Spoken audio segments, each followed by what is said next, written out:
education innovation program services. So yeah, so about 6 years ago now, when I was in the classroom, I reached out to a company. I was looking for resources for the kids I was working with, and I was looking for something new and engaging and different than we'd used in the past. And I stumbled across myBlueprint sitting in my class for about 5 o'clock one day, and I emailed them, and they reached out and said, "Hey, actually, we're applying for the contract in Nova Scotia. Would you mind piloting it for the year and giving us some feedback, and it would help us get to better know the Nova Scotia market?" And I said, "Sure, I'm more than happy to." So I did that, and we'd use other programs, and my student feedback was they got a lot more out of this. It was a little more user friendly.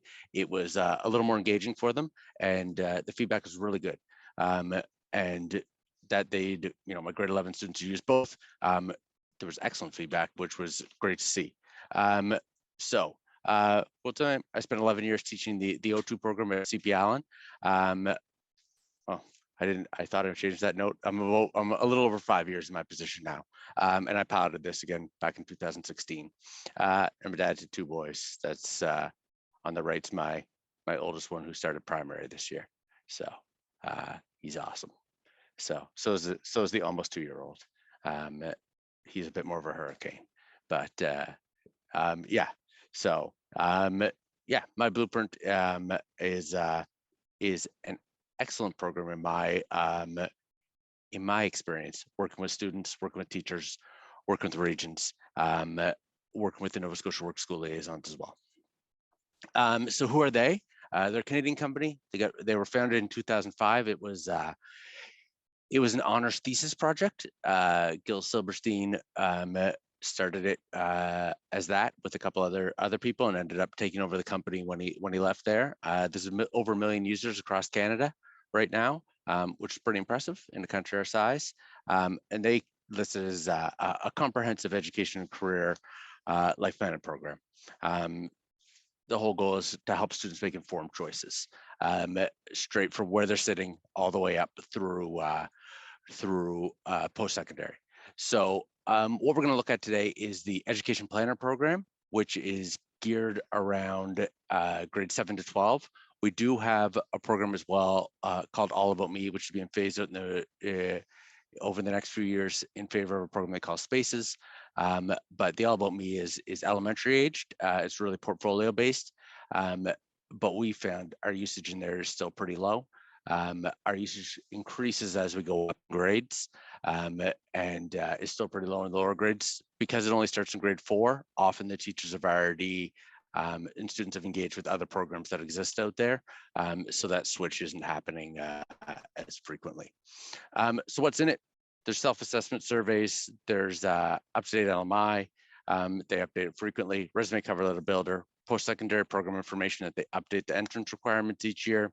A live job search tool. They can plan high school courses and create multiple pathways, which will allow them to determine where they want to go. Budgeting tool, information guides, goal setting tool, activities they can earn points for. There's a portfolio tool, and they're able to connect it with their Google Drive, which is the main means that students engage with a lot of their work at school. There's also now scholarships have been around for the last couple of years and continue to grow, that are exclusive to myBlueprint there. So what it looks like in our school last year, we had about 24% of our students grade 4 to 12 use it.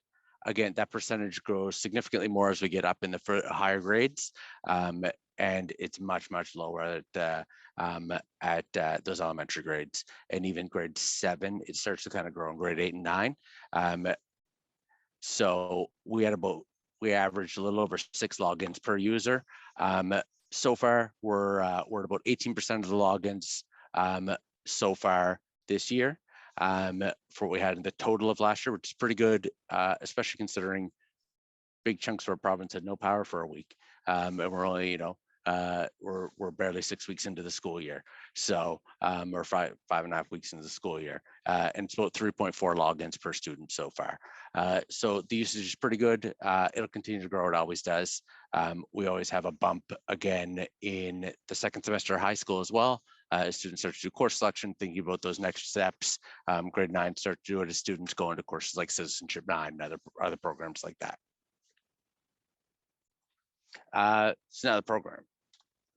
So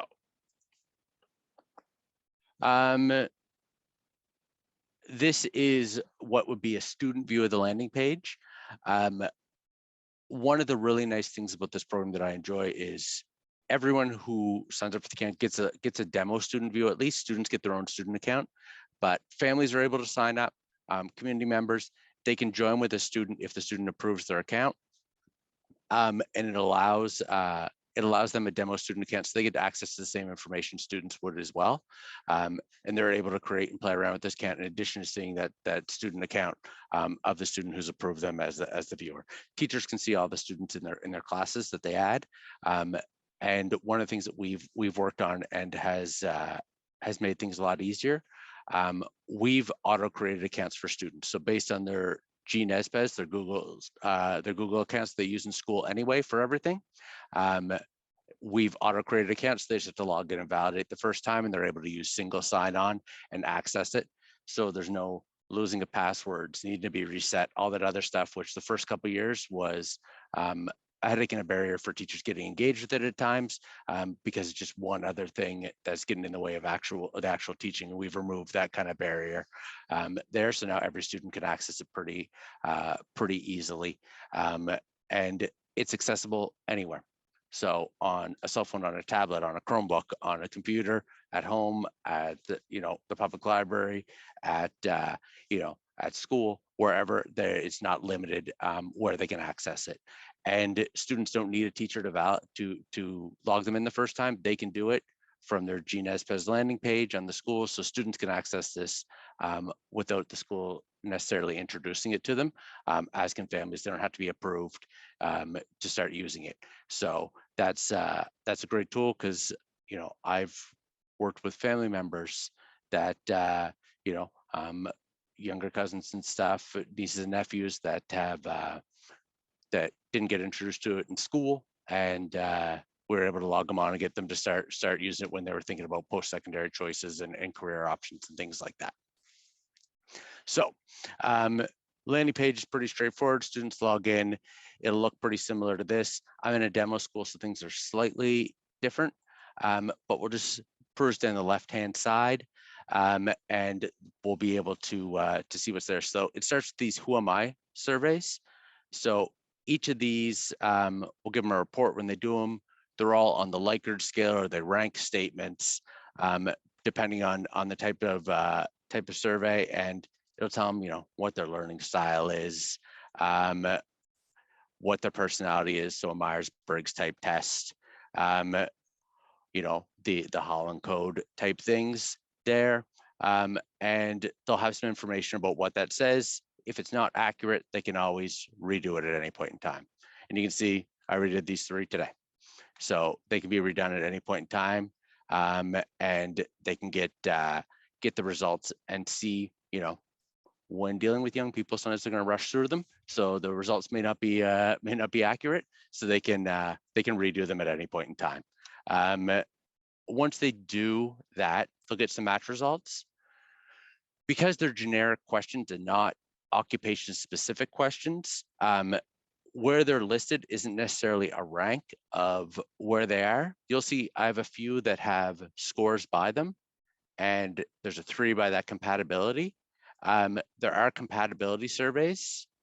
You'll see this is what sort of those other surveys will slightly look like. And these compatibility surveys are actually occupation specific questions. So there's 10 questions about tasks within that occupation. And they'll be able to answer them, and it'll give them a score and rank those matches and start to move them up and down. But how they're matched and how they show up here is based on these 3 things: their interest, their knowledge and their motivation survey and what the results are in there. But it doesn't talk about what they would do necessarily on a daily basis. The type of environment, do they want to be able to, would they despise shift work? And that's the reality of the job. Or would they, do they want to be outdoors most of the time? What do they want to do within that job, right? Do they want to be a different site each day? Do they want to be working with their hands, or do they want to be using Microsoft Office? They love programming, they love going through data, whatever the case may be. So they can go through and check out each of those. They can look at them this way. They can also filter them based on the education level that they're interested in, or the career cluster that they're interested in, or both. And they can filter, and it'll give them some matches based on that. At any point in time, if you got questions, just shoot a hand up. Feel free to pop in and ask questions. I'm not going to be put off by it. So, in fact, it lets me know that you guys are paying. You guys are interested and are listening, right? 2 years into virtual, sometimes it's still, you feel like you're talking into the void a little bit. At least I can see faces. I've had a couple where you couldn't see anyone, and it's odd. So it's the next one's a high school planner. Students can create multiple plans towards graduation. It'll tell them if they're on track for the required credits there, and it'll actually bring the courses over that they've taken in high school currently, if they're in high school, and it'll pre-populate them in there. So it'll populate them within this, but they can make multiple plans, and if they you'll see those numbers there. If I were to delete chemistry, let's just say, and I refresh my eligibility, those numbers will change. If I put them back in,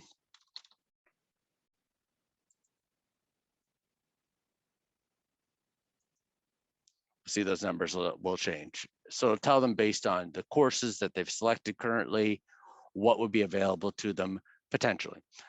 Again, there's often other requirements. There's certain, it doesn't take into effect what their marks are in those courses. So if there's certain grade averages they need to get, or if it's a competitive program and they need to, they're being ranked and scored against other students, it won't take that into account, but it'll tell them if they're on track to graduate and what they can potentially be eligible for based on the plan that they've created at this point in time.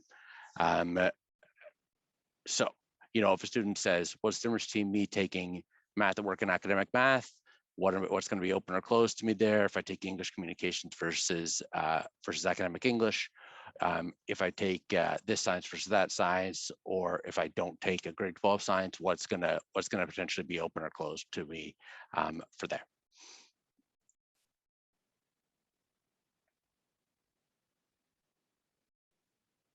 So in post-secondary, they can filter on a topic, on the graduation plan, on a category, on a province, whatever. And one of the really nice things, having navigated post-secondary websites a lot with students and myself, it's not great having to navigate. They're not easy to get around. The information's not always readily available. But one of the really nice things about this is you can actually compare things. There's also this heart. They can favorite it, and they can always find it in their favorites over on the left-hand side later, which is a pretty familiar piece for them there. So if they were to look at and compare, they can do up to 3.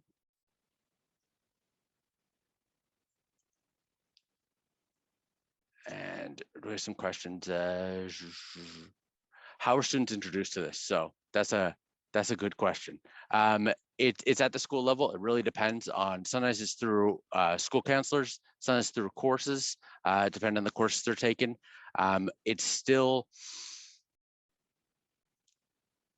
very inconsistent how it's done across the province. We're working with people in each region to work on it. And at this point in time, with the new project we're working on, every grade 7 and 8 should be accessing this year to start as an intro piece.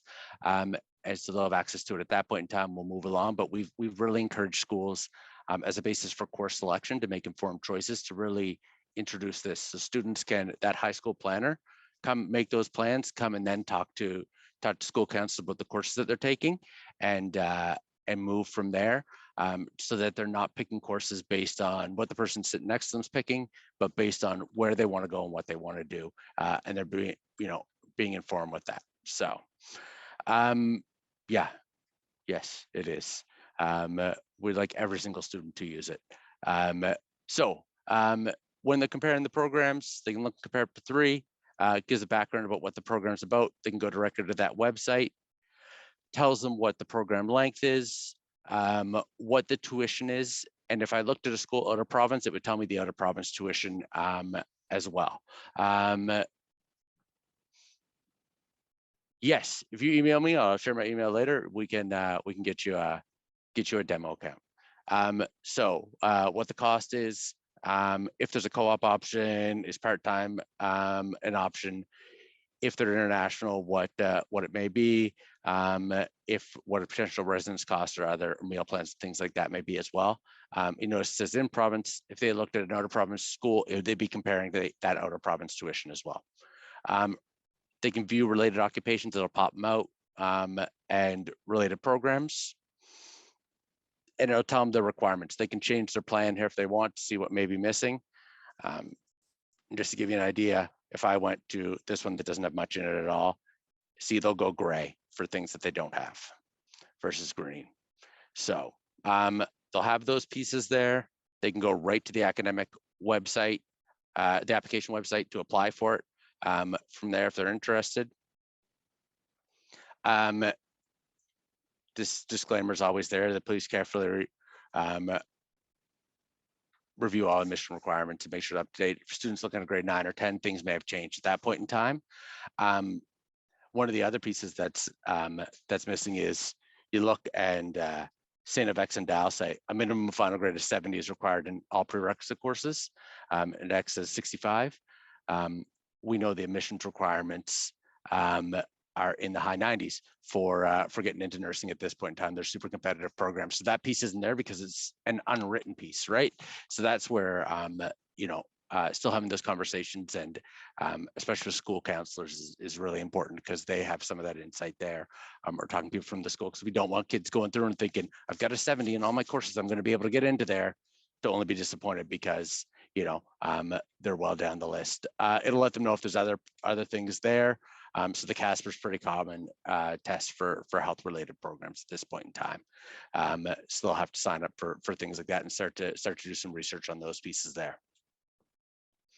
And then there's an institution piece that just has a bit more information there.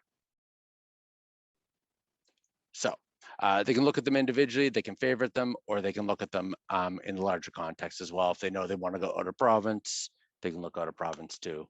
Hopefully they want to go in province. Yeah, so all that information is there.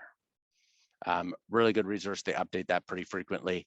And it can direct them right to the points they want. They can compare in a pretty clean and easy to use way.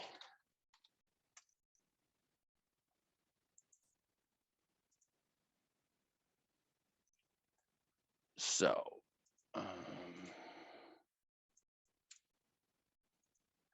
we can do the same with work and occupations. They can put a title in, they can filter. Again, it's occupations because they're based on the NOC code. So there's not, the 10,000 jobs that may be out there, but it's based on occupations because that's where we actually have labor market information that's tied to. So they can compare these ones as well. So it will give, again, a background of what they do, what education level may be required, what the outlook looks like provincially, what the estimated salary is provincially on average, what the workplace could look like, some sample titles under that occupation, videos related to it, other important skills for each of them, related occupations to that occupation. And then you notice Nova Scotia, both in our post-secondary and any of our occupations, the Nova Scotia information comes first. It gets moved to the top of the list. And then provinces go alphabetically from there. From there, they can also pop out to the regional data, which is hosted on the job bank site.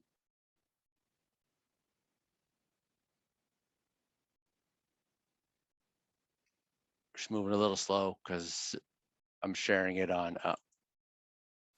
Sometimes when I share it, my screen through some of the other programs, it moves slow. All right, just a second. So we'll see, is it gonna move extra slow? Oh, did I lose network? Let's see.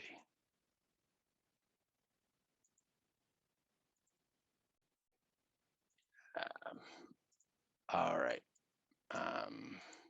So it does normally work when the internet is being friendly to me.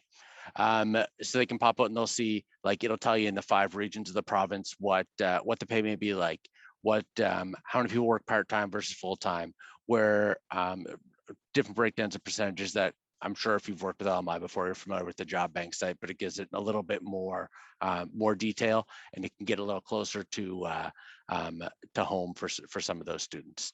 So salary ranges, what the employment growth looks like nationally up to 2026. So how many people are employed in that field and what it looks like there. It'll also link to any job postings that are on Indeed that would be listed in the same kind of field there. So it'll take them right out to that Indeed job site, job postings. They can look for who's hiring, what they're looking for, give more depth into what companies may be asking for young people once they finish post-secondary or once they go direct entry into there, and what may be a good fit for them, and other things that they can start working on, other skills they can develop, other training and certifications they may get that would help prep them for that. So when I do that, I can't go back easily to that. So we'll just look at one of them for purposes. So we're there, gives that graph, gives the idea about what potential places there, including a co-op placement for a post-secondary student. What requirements exist there, potential programs they can pop out and see there, but other requirements that may be there, like if you need to, to be certified by a professional association, other things like that. And then those do I match pieces there. So what's good, and then start survey. Again, these shouldn't be seen as a be all end all. They're not, right? They're a guidance piece there. We need a variety of experiences, types of knowledge, backgrounds for people in a variety of fields to get that diversity of thought as well.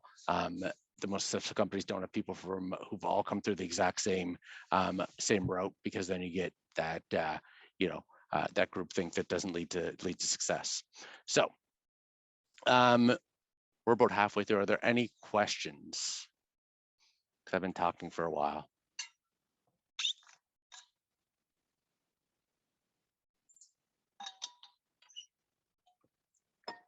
So Morgan, every student has an account. They just have to log in through their GNSPES account, which is every student has one at the school.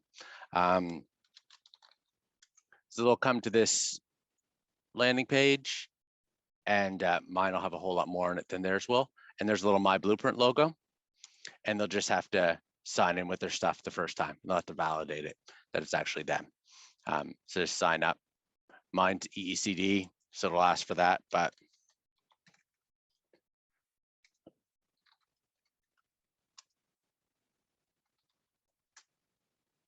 if I was in Cape Breton, it would allow me to school account sign up. I'd do that, and it would sign up with my GNSPES address. Pretty straightforward. And it'll ensure that they're actually in a school. The only glitch we ever run into is sometimes if a student is new to the school, we've had this in the past, if a student's new to the school, it takes about a week for their information to update, depending on when they come. It updates once a week in the system because we have so many things that pull data that they can only update one evening a week, each of these things to not crash the systems. So if a student signs up or registered on a Wednesday and their region's day for updating was a Tuesday, they might not have their account again until that next Tuesday. if it was Thursday, they would have it the next day. So it really depends on what night things update. But other than that, it's they should have their account, and if they've been in the school for a while, there shouldn't be any issue at all. If you do run into issues, sometimes there can be a glitch on the Power School side in the background. Someone hasn't released them from somewhere else or something else there. It's usually a pretty quick fix. So if a student is not showing up somewhere, you can just let me know and I can figure that out. But all students should be able to access this with very little issue.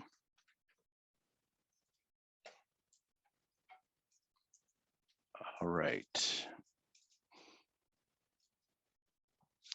So that's going to give everyone, if you want to take 2 minutes just to stand up or do whatever, 2 or 3 minutes, and just not be sitting for a second, that'd be great. And we'll come back and we'll just finish this stuff and I'll answer some questions and we'll go on from there. That's good. Everyone good to come back? Excellent. All right, so continuing down the list here, there's a money guide, which is it's just a basic budgeting tool. It's money in, money out. They can put different incomes in there. It's pretty basic, can be useful depending on what they're working on. There are guides here as well for a variety of topics, and we're working on adding some more information in there. We're in the midst of updating the apprenticeship one to Nova Scotianize it a little bit more, and looking for a variety of things that are there, and we're looking to have some more information about certain programs that we have that are specifically Nova Scotian as well. One of the pieces in work that I meant to show is there is a resume building piece here. They can create resumes at any time. There's a guide. There's some sample ones. Students can edit it to their heart's content. They can add pieces. Under each section, there is a need help function that gives them a bit more information about what to put in those sections. They can preview that resume at any time, change the design, switch the order of sections. They can add to a portfolio or export it. So some can be exported as one format can be exported as a Word, the other one's as a PDF, or they can share it directly out to employers as well if they want to share that out there. So it's a reasonable starting point for students. And there's also one for cover letters as well. And that last piece under work is, so the cover letter one has all the same stuff too. It has how to do it, some examples, feedback on it, or need help sections, and a couple examples. They can also make copies of those and edit the pieces that they want in it without having to change their original. If they want to make 20 copies of it with different information in each, maybe they're applying to a couple different places, they can do that if they want. So there's also a link to Indeed under the job search, which has any job that's posted on Indeed. So which, when I started this was about 4,300 jobs anytime I would log on, and is now sitting between like 68 and 75 just about any time I log on. So if Leah wants to visit Ingonish and be a gondola operator, maybe that's a part-time gig there. So that's right across the street from my in-laws cottage. So maybe I can pick up a winter gig and work from home. But yeah, there's some information there. It's a good point. If students are looking for work, looking for volunteer options, looking for what people are going to ask of them later on in professional careers, that there's a whole bunch of information that's there. So the guys mentioned favorites, anything that they favorite will show up here. They can come back and find it, which is a really useful tool, because having worked with students for pushing 20 years, they don't always remember the conversation that they had the day before, or the name of stuff. So to be able to favorite it and have that there is great, because they can always come back to it. And yes, we've had lots of conversations where they didn't remember the next day or the next week There's a lot going on in a 16, 17-year-old brain. So we're gonna go back to the dashboard here.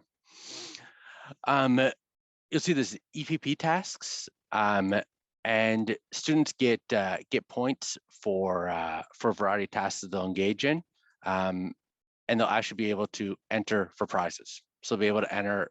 So this was the most engaged I ever had students was when I showed them this, and they were rushing to do stuff. And the first time we went in, they were like amazed that they could win stuff for doing schoolwork.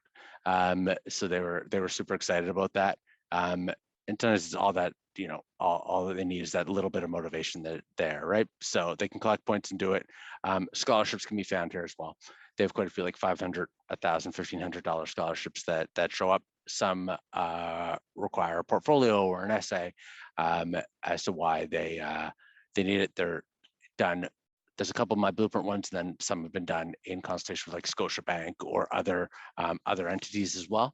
So some of them have requirements based on that, but that's a point of emphasis that they seem to be growing this the amount of money for scholarships at this point in time. If they're in a class, teachers can populate this with class activities as well for them there. There's a goal setting tool as well. So they can add a goal they're interested in based on these topics. If they need ideas, there's some examples there. I know one of our Nova Scotia school liaisons said they had someone come and ask them how to make a sports team. Well, there's a goal already there for that if they want to help them with that piece there. So they can create the goal, list some tasks, get a timeline, and check things off as they go, which is pretty nice. It's visual. They can check them off, add new pieces, rename stuff, delete steps, and when they complete them, they can move them over to completed there. It's a pretty good way to track steps if they're working on something, which sometimes they just need that framework or structure of that piece there.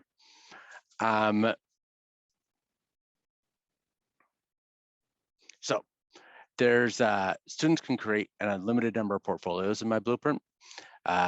They can also duplicate these and adjust and add stuff. So if they're using these as documentation for a scholarship, or they're keeping track of a career plan, they're modifying some stuff, or they're having a whole bunch of evidence of skills and experience they have in a field to share with an employer that they're looking to apply for to supplement what may be there in their application. They can go ahead and do that as well. So they can update stuff like the resume and cover letter from myBlueprint. They can upload documentation from outside, so certificates, awards that they've received. They can put in interest they had from there. They can reflect on each of these pieces to give some context as to why it's included and what it actually means. So on my class, we're lucky enough to be sponsored by Dexter Construction. So we back in these Duke Construction, we competed in that. They sponsored us, and we donated over 1,500 cans of food to feed Nova Scotia, which was excellent. And we're able to really engage meaningfully with them. So they can add, audio, video, pieces of writing. So they can have a video of them doing, completing a task, which may be really essential to a job they're looking to apply for, and it's evidence of what they're capable of doing. Links to external things, files that they may already have either on their device or in their Google Drive, and they can upload those right away. It'll again be a snapshot of what was in the Google Drive on that day, or that document as it was. It's not going to continually update if they update on externally, but if they had resume, pieces of writing, other pieces there, and they're just looking to set it up as for scholarships or for jobs, or a record of what they've engaged in, they can create an avatar and a banner. They can use it as a slideshow if they'd like. They can also share it externally. So they can email a link of this, and it's a live link of whatever they've put in that portfolio. And as they update it, that link will stay live, and they can delete that at any point in time. So at any point in time, they say that person doesn't need access to it anymore, I can delete that link and that link won't work for that person anymore. It will have a password on it, so let's share that password as well, so that someone accidentally clicks the link without the password, they won't be able to access it.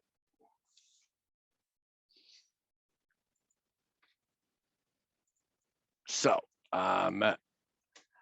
that is the big features of stuff. And I know I've run through it really quickly, but those are the big chunks of stuff. If you are outside the system and want to be able to get some more information about it, we can chat and I can get you potentially a demo login for it there, so you can take a look at it there. Yeah, those are a lot of the big pieces.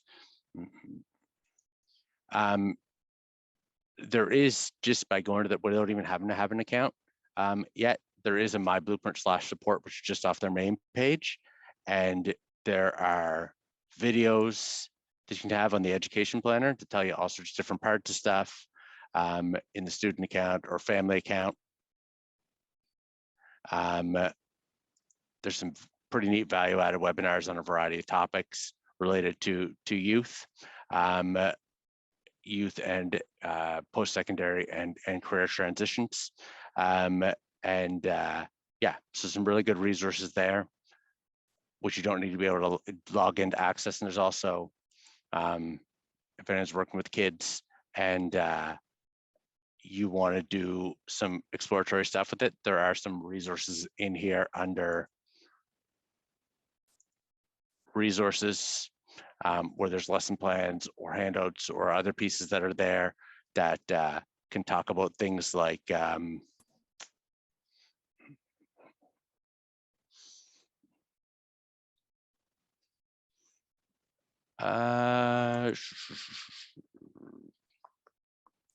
like our forward and backwards planning guide. So the idea of planning forward based on where you're sitting there, or backwards planning, know where you want to be, and planning backwards. So having those kind of conversations with students, I think, is some steps on what to do there and figuring things out. So it can be pretty useful to have those conversations with students there. So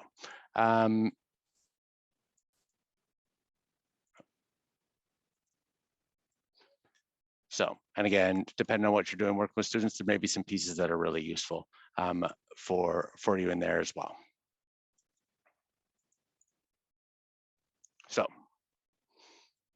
want to make sure there's time for questions and digestion of a lot of information since I talked at you. Great. Well, thanks, Jamie. Are you okay if we share your email in the chat? Put that in there. I think that's correct. Just making sure. Yeah. And if there's no other questions for Jamie, I just want to say thank you so much, Jamie. This was, obviously you can see it on the chat, and this was, I think Morgan mentioned it. It's just a really great tool. So really grateful that you're able to come to us and yeah, share the insights